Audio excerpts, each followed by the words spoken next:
कि अगर असदुद्दीन ओवैसी साहब को 15 मिनट के लिए इस देश का गृह मंत्री बना दो, 15 मिनट के लिए अगर गृह मंत्री बना दो, तो आप देखो कि क्या पाकिस्तान का हालत होता है। इन्हीं उस सांसद को जवाब देने के लिए तैयार है जिसने कहा था कि ढाका मिनी पाकिस्तान है। हिंदुस्तान, हिंदुस्तान, हिंदुस्तान। जब हमारे दुश्मन ये चाहेंगे कि कश्मीर में धर्म के आधार पे हमारे भाइयों को मारेंगे और मार करके पूरे भारत में हिंदू मुसलमान की लड़ाई करा करके, क्योंकि पाकिस्तान के पास ऐसा कोई ताकत नहीं है कि वो हिंदुस्तान का मुकाबला कर सके। केवल एक ही उन्होंने सोचा कि हिंदू मुसलमान करके हमें आपस में लड़ा करके हमारे देश में जहर फैला करके वो हमें हरा देंगे, हमें बर्बाद कर देंगे। लेकिन हमारे सदर असदुद्दीन ओवैसी साहब जैसे नेता, हिंदू समाज के भी कई नेता, उन्होंने आकर के पहल किया और फिर से ये साबित किया कि एक एक मुसलमान इस देश का उतना ही भक्त है।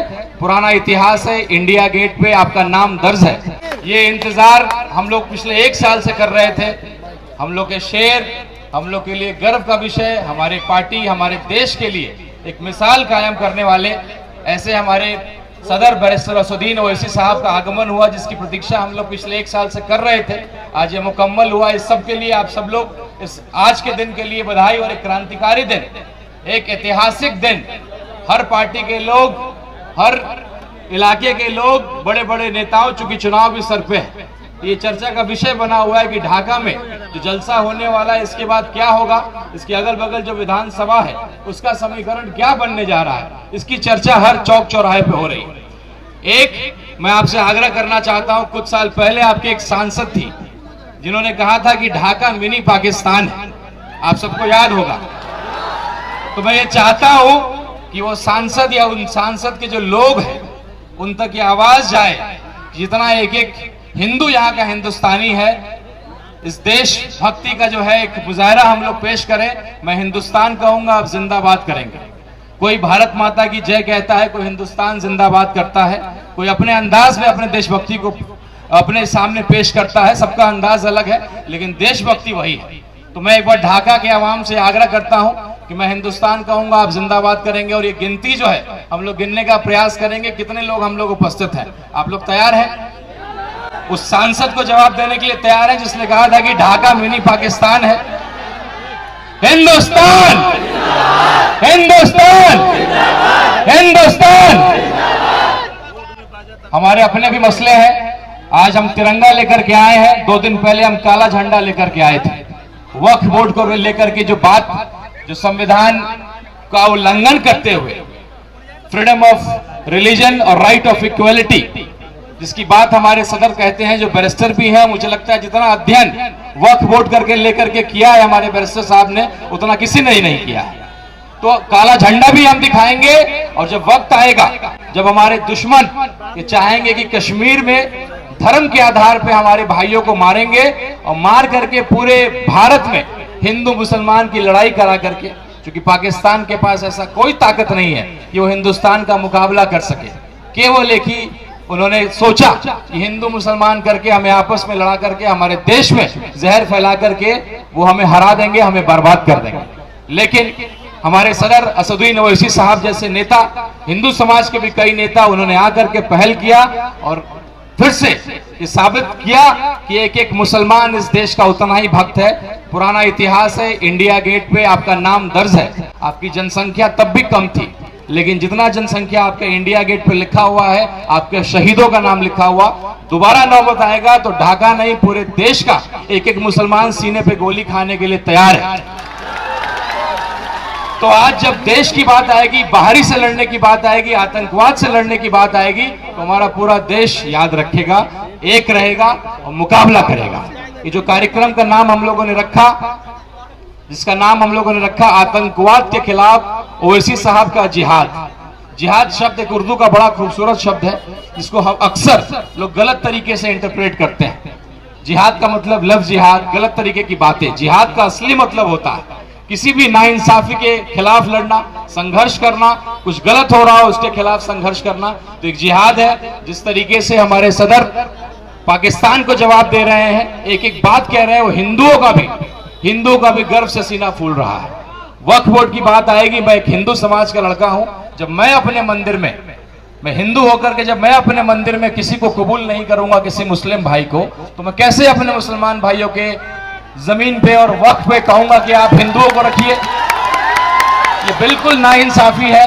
हम आपके साथ खड़े हैं उस मसले पे। एक एक हिंदू जो किसी पार्टी का सर्टिफाइड हिंदू नहीं है, एक सेकुलर हिंदू है, जिसने ये कसम लिया है कि भाई देश की एकता को बचा करके रखेंगे, किसी पार्टी के लिए, अपना राजनीतिक रोटी सेकने के लिए हम उसके लिए इस्तेमाल नहीं होंगे। मैं चुनाव लड़ा लोकसभा का, आप सबका मुझे बहुत साथ मिला। मैं 20 दिनों में टिकट लेकर के आया। आपके सामने मैंने हमेशा इस बात को रखने का प्रयास किया। कई लोग इल्जाम लगाते हैं कि मेरे भाई भाजपा से आते हैं। मैं 20 दिनों में अपने आप को साबित नहीं कर पाया, शायद इसलिए चुनाव में अच्छा वोट होते हुए भी कहीं ना कहीं हमारे संगठन कमजोर था। सीमांचल के बाहर हम उतने मजबूत नहीं थे, तो थोड़ा सा संगठन और हमारे लोग बिखर गए। 20 दिनों में मैं समझा नहीं पाया, लेकिन पार्टी ने मेरे समर्पण को देखा, मेरे त्याग को देखा, मेरे संघर्ष को देखा। हमारे बिहार के सदर अख्तर उल ईमान साहब, जिनको हम लोग आदर्श मानते हैं, आज सिद्धांत विहीन राजनीति में एक ऐसा व्यक्ति आपके बीच बैठा है जिसको करोड़ों रुपए का ऑफर मिला, मंत्रालय का ऑफर मिला, लेकिन उस व्यक्ति ने ठोकर मार दिया मंत्रालय को और उस पद को।